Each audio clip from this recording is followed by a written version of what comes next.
Hello friends, आज की इस वीडियो में हम बात करेंगे पब्लिक इंटरनेशनल लॉ से रिलेटेड एमसीक्यू के बारे में।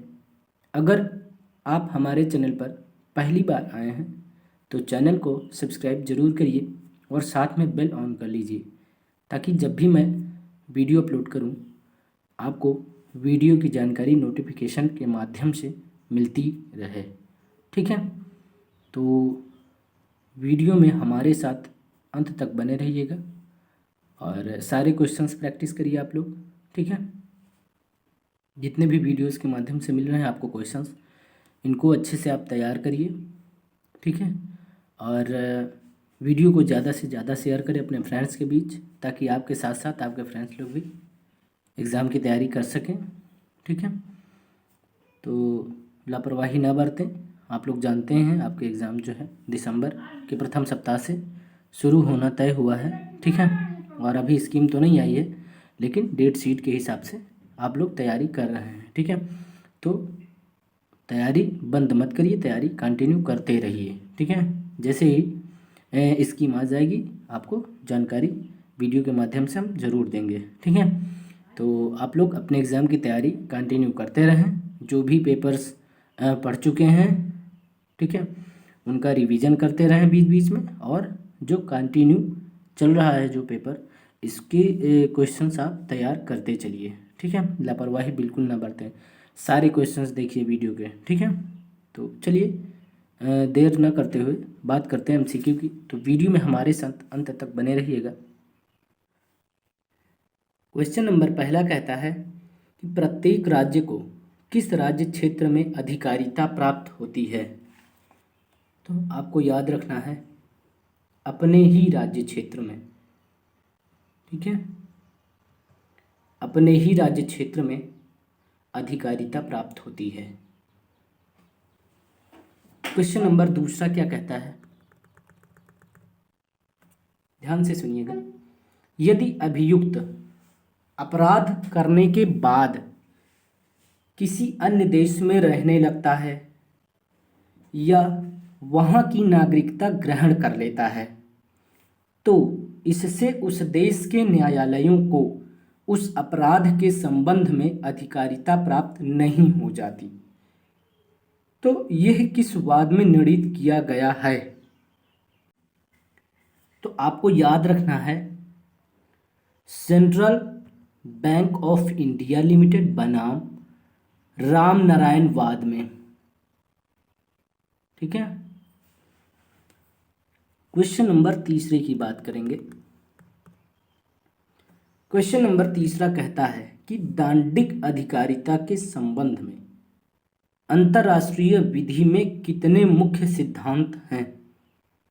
तो आपको याद रखना है 5। ठीक है, क्वेश्चन नंबर चौथा क्या कहता है, क्वेश्चन नंबर चौथे की बात करेंगे, ध्यान से सुनिएगा। दांडिक अधिकारिता के संबंध में अंतर्राष्ट्रीय विधि में 5 मुख्य सिद्धांत में से कौन मुख्य सिद्धांत हैं। तो याद रखिएगा राज्य क्षेत्र सिद्धांत, राष्ट्रीयता सिद्धांत और सार्वभौमिकता सिद्धांत। यहाँ पर 3 सिद्धांत दिए गए, 2 सिद्धांत नहीं दिए गए। ठीक है, तो ये तीनों सिद्धांत हैं। ठीक है, तो इसका मतलब ये सभी। ठीक है,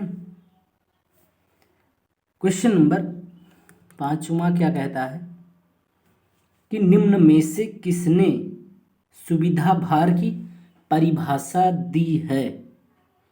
तो आपको याद रखना है प्रो ओपेनहाइम ने दिया है। ठीक है, क्वेश्चन नंबर 6 क्या कहता है कि प्रो ओपेनहाइम ने सुविधा के कितने प्रकार की चर्चा की है। तो आपको याद रखना है 4 प्रकार की। प्रो ओपेनहाइम ने सिर्फ 4 प्रकार की चर्चा की है। ठीक है, ओपेनहाइम ने सुविधा के 4 प्रकार की चर्चा की है, याद रखिएगा। क्वेश्चन नंबर 7, ध्यान से सुनिएगा। निम्न में से कौन सुविधा भार का प्रकार है। तो आपको याद रखना है यहाँ पर सुविधा भार जो है सकारात्मक सुविधा भार होता है, नकारात्मक सुविधा भार होता है और सैनिक सुविधा भार भी होता है। तो यहाँ पर ये सभी, ठीक है, डी ऑप्शन सही है। क्वेश्चन नंबर 8 क्या कहता है कि सुविधा भार को स्वीकार करने से प्रभुत्व संपन्नता अंतरित नहीं होती है, यह किस वाद में निर्णित किया गया? तो आपको याद रखने की आवश्यकता है भारतीय संघ बनाम सुकुमार सेन गुप्तावाद में, ठीक है। इस वाद में जो है, ठीक है, ये निर्णय किया गया था कि सुविधा भार को स्वीकार करने से प्रभुत्व संपन्नता अंतरित नहीं होती है। समझ गए? तो भारतीय संघ बनाम सुकुमार सेन गुप्तावाद में, ठीक है, याद रखिएगा, इंपॉर्टेंट वाद है। क्वेश्चन नंबर 9 की बात करेंगे। निम्न में से किसने निरंतरता के सिद्धांत का अनुसरण किया? तो आपको याद रखना है वेस्टलेक ने। किसने? वेस्टलेक ने। ओके। क्वेश्चन नंबर 10 क्या कहता है, ध्यान से सुनिएगा। निरंतरता के सिद्धांत की आलोचना इनमें से किसने की ना? तो आपको याद रखना है व्हीटन ने की है। किसने? व्हीटन ने, ठीक है। क्वेश्चन नंबर 11 की बात करेंगे आगे। अंतर्राष्ट्रीय विधि में राष्ट्र होने के लिए निम्न में से कौन आवश्यक तत्व नहीं है? ठीक, तो आपको याद रखने की आवश्यकता है सशस्त्र बल जो है, ये जो है आवश्यक तत्व नहीं है, ठीक है। तो सशस्त्र बल सही होगा। क्वेश्चन नंबर 12 क्या कहता है कि वर्तमान अंतर्राष्ट्रीय विधि की बाध्यता का आधार क्या है? तो आपको याद रखना है राज्यों की सहमति, ठीक है, राज्यों की सहमति। क्वेश्चन नंबर 13 कहता है कि अंतर्राष्ट्रीय विधि राष्ट्रों के बीच सामान्यतया प्रचलित मत एवं मनोभावों से बनती है।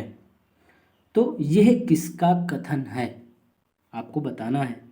तो याद रखिएगा, इनका नाम है विनोग्रेडॉफ का, ठीक है, जिन्होंने कथन दिया है विनोग्रेडॉफ का, ठीक है, ये नाम है इनका विनोग्रेडॉफ। ओके, तो इन्होंने ये कथन दिया है कि अंतर्राष्ट्रीय विधि राष्ट्रों के बीच सामान्यतया प्रचलित मत एवं मनोभावों से बनती है। ओके। क्वेश्चन नंबर 14 क्या कहता है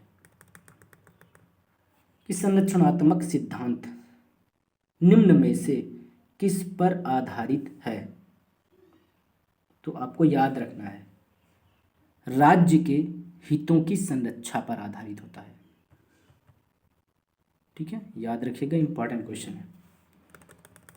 क्वेश्चन नंबर 15 क्या कहता है अंतर्राष्ट्रीय न्यायिक संस्थाओं में से किसका स्थान हेग में स्थित नहीं है?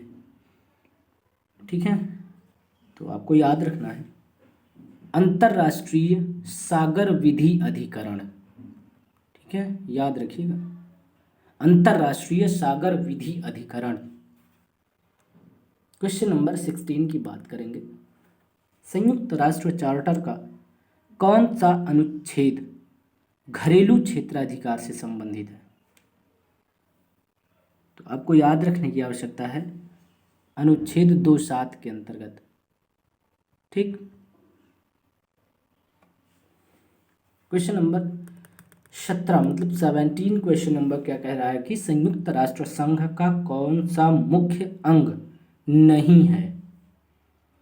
तो आपको याद रखने की आवश्यकता है मानवाधिकार आयोग, ठीक है, मानवाधिकार आयोग जो है वो संयुक्त राष्ट्र संघ का मुख्य अंग नहीं है। और बाकी हैं न्यासीता परिषद, आर्थिक और सामाजिक परिषद और अंतर्राष्ट्रीय न्यायालय, ये सब हैं, लेकिन मानवाधिकार आयोग जो है वो संयुक्त राष्ट्र संघ का मुख्य अंग बिल्कुल नहीं है। समझ गए? तो डी ऑप्शन सही होगा आपका। क्वेश्चन नंबर 18 क्या कहता है, निम्नांकित में से कौन सा तटस्थीकृत राज्य है। तो आपको बताना है कि तटस्थीकृत राज्य कौन सा है यहाँ पर। तो आपको याद रखने की आवश्यकता है ऑस्ट्रिया, ठीक है। ऑस्ट्रिया जो है ये तटस्थीकृत राज्य है। क्वेश्चन नंबर 19 कहता है कि जससोली का क्या अर्थ होता है।